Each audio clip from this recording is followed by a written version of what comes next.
Je m'appelle Cédric Godino-Malas, je suis ergonome pour le service de santé au travail de Cholet-Saumur. Je m'appelle Martin Petitjean, je suis ergonome au service de santé au travail de la Sarthe, ST72, et je suis ergonome depuis 4 ans au service. Alors en quelques mots, mon métier, déjà, ce n'est pas de régler les tables et les chaises, ni de dire aux salariés de s'installer correctement ou encore d'adopter la bonne posture. Mon travail, c'est plus l'analyse des situations de travail, mettre en perspective les contraintes à travers l'observation de l'activité réelle des salariés.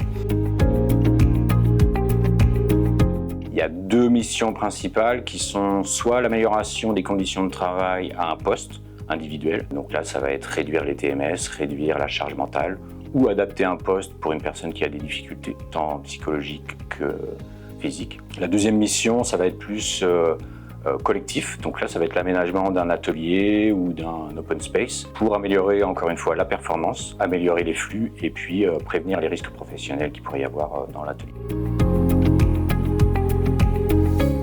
Donc mon quotidien en tant qu'ergonome, c'est déjà évidemment d'aller sur le terrain.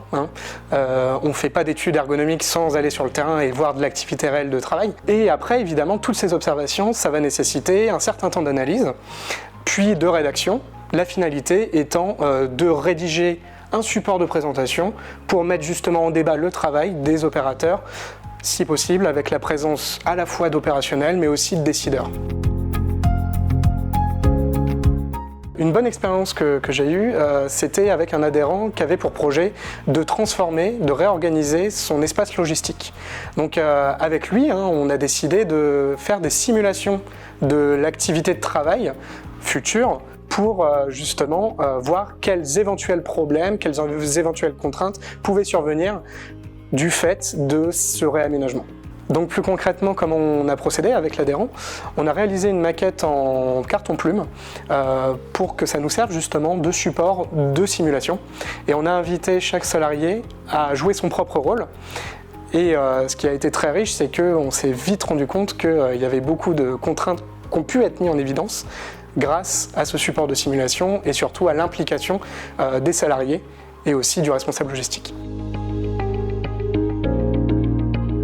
Ce qui est passionnant dans le métier d'ergonome, c'est que toutes les interventions sont uniques. Donc il n'y a pas une journée qui est la même, on apprend toujours quelque chose.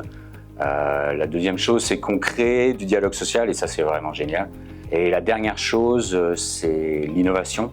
On est obligé de vraiment s'adapter à l'entreprise et d'innover pour chaque transformation que l'on va faire dans l'entreprise pour améliorer les conditions de travail. Ce qui est important de retenir, c'est que l'ergonome va intervenir dans votre entreprise, mais vous laissera la main sur vos projets. On n'est pas là pour vous obliger à faire des choses, on est là pour vous accompagner seulement. Donc vous avez la maîtrise de vos projets.